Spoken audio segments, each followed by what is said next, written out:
What's up guys, welcome and welcome back to my YouTube channel. This is Lucas the Traveler. Thank you so much for always coming back to watch my video. Actually guys, guess what, today I'm coming live and clear from Amaro's villa. As you can just get a look, and today's video it will be specifically, we're heading to the fish pond here, whereby we are going to show you different the process of the fish pond from the first until the last and all that. We have here with my uncle there. We're going to introduce my uncle to you, then he's going to take me around that fish pond. So guys, feel most in touch as we are heading there to show you. Remember last time we were walking here with Famaisa. Right now he's not around here, but we're walking here. So this is the highway that we're going to use. Bro, mambo? Hey, Popo. Unaosha? Unaosha? You are from Claybat? Yes. Oh, I'm seeing. I'm from Claybat. You are from Claybat. The water is flowing good. Yes. Can give yourself a shout out. So, if it's a shout out, it must be a big shout out. Yeah. What up, guys? This is Ken Macharia. Go check me out on my channel, Ken Macharia. KenMacharia. Ken Macharia. Make sure you subscribe and tell me you are coming from this guy. I don't know his name, but please tell me you are coming from this guy. I'm the Cray Boy, or the Deputy Cray Boy. You're gonna be entertained on my video. I promise you guys. Go check me out. Thank you. Okay. Another one. Nice, brother. Another one. Nice. So actually guys, this is where we're passing through. People are just from the clay shower there. So me, I'm just heading to the fish pond, whereby we are going to get to 1 to 3 explanation of the fish pond. Remember, we are from Maros Villa, and this is the train.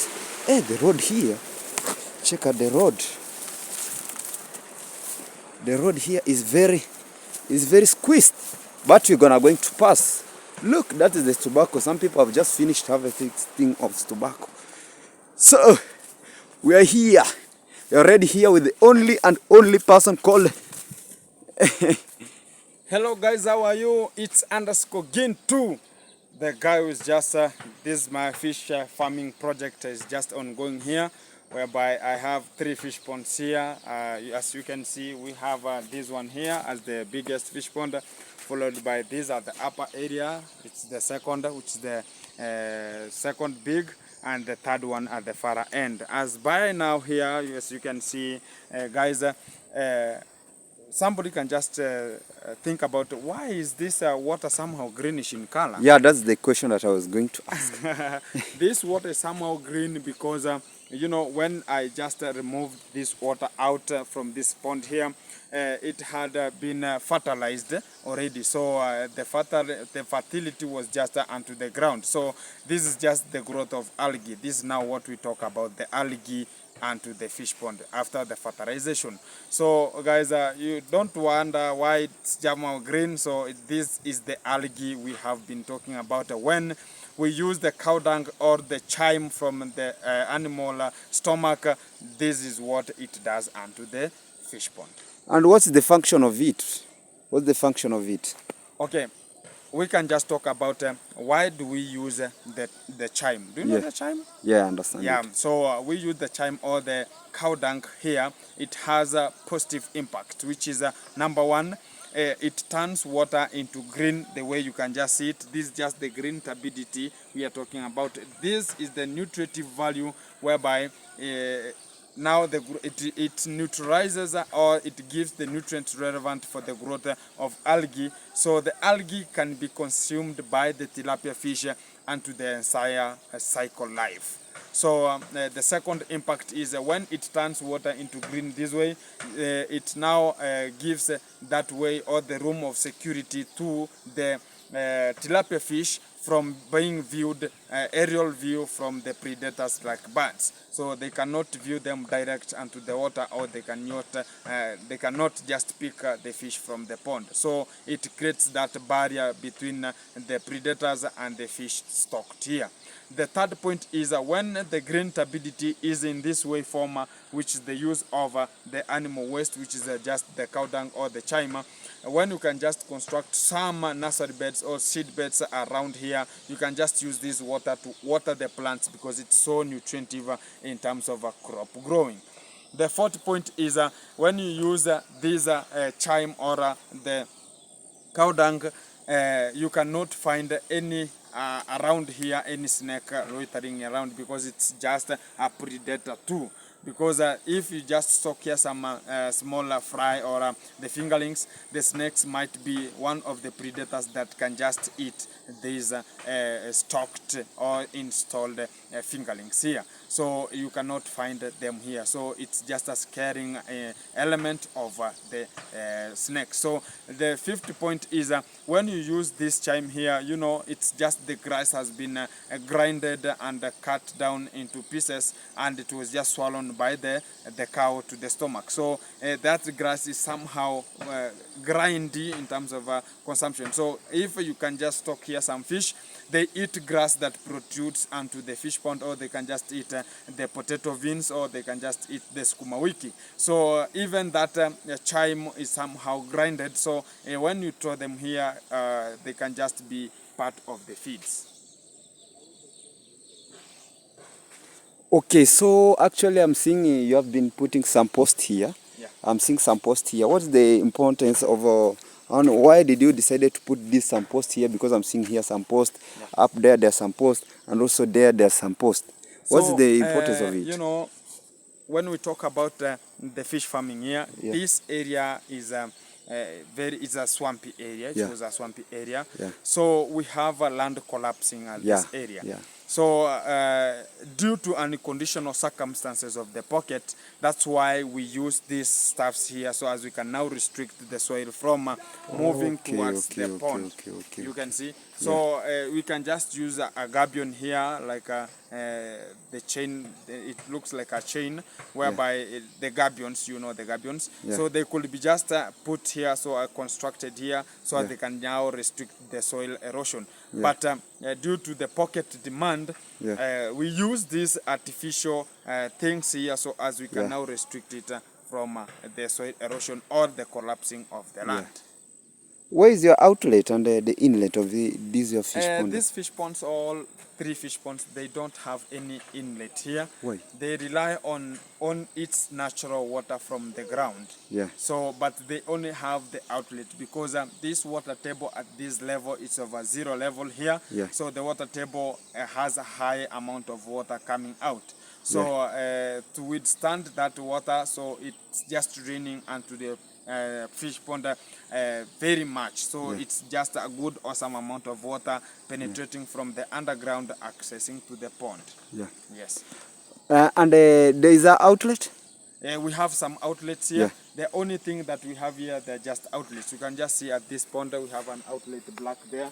Let me show you guys where the outlet is, what you're talking about, so that we're gonna get to know what we are talking about. That's the outlet of this fish pond, and also the other one. So you want to start that one?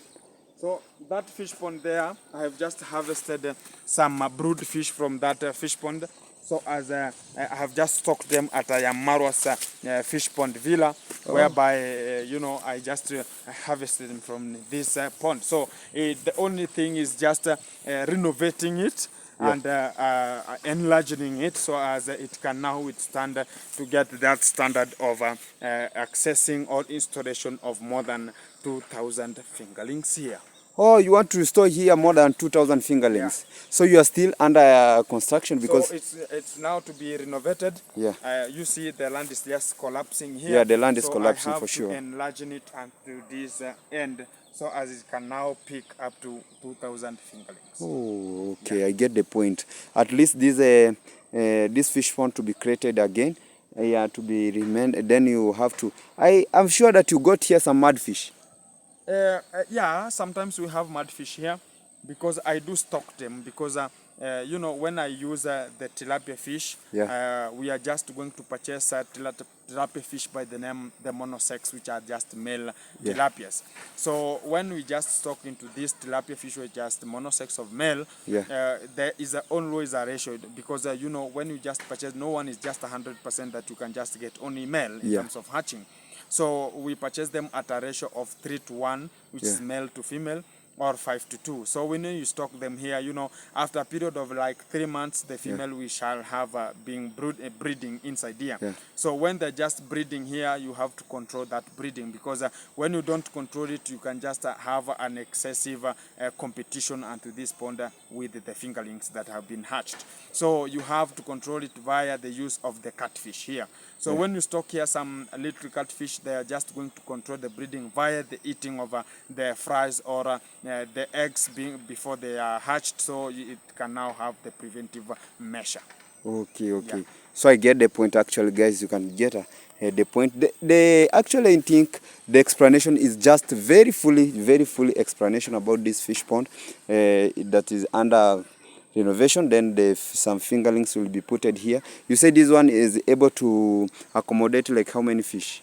2,000 fingerlings. 2,000 fingerlings here. And this one you have already put it there, I have not installed because I had some seepages. I don't know if you know the seepages. What is seepages? Because there's somebody somewhere who will not understand it. A seepage, these are just the channels that the force of water onto that pond creates beneath the dikes where people are just stepping or getting around the ponds. So they get a channel that will just drive water or oozing water to the riverside. So those are just the channels that are just created. They are just somehow minute or narrow in terms of maybe a person cannot see them.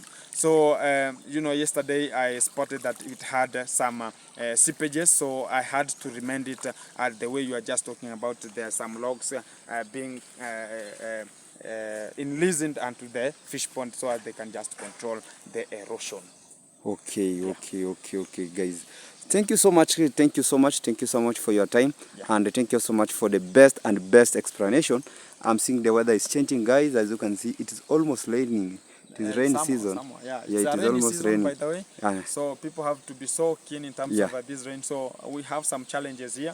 We have the flooding. People, when it rains here, we have some floods onto the river YouTube. So sometimes we have some land collapsing onto the river. So as to prevent it, we have to put some gabions. So, but it will come one time because it's not yet in terms of installing them. So that's how we are just doing this one. But we have some other challenges that just minor, whereby you can just see this land is not yet fenced. So we have some intruders who can just pass onto this or trespass onto this land via getting to this land from any angle or any section. So you can never know the intention of a person who is just coming or intruding onto this land. That's now a problem. So the second thing is the feeds are so expensive in terms of purchasing while we are just doing the concentrate feeds, but the manual ones are good in terms of going, but they have low growth rate. But you have to go for the concentrate feeds which have a high growth rate onto this production, because this production is for the market demand. It's not for home consumption nor the community consumption.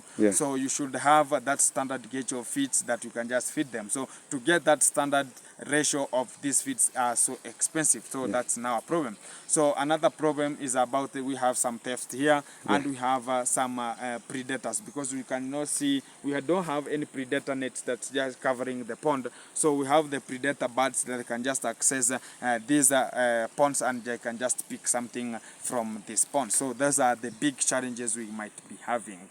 Yeah, guys, you have heard from the fish pond.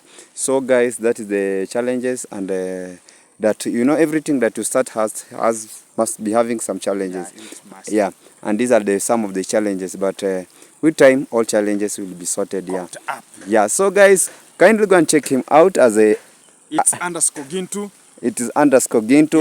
Guys, we are going to get more details about the fish farming protocol and even the new model fish pond we have just created at Maro site by the name the Flying Beam Fish Pond. Very good. And also don't forget to subscribe to Lucas the Traveler YouTube channel, guys. Thank you so much.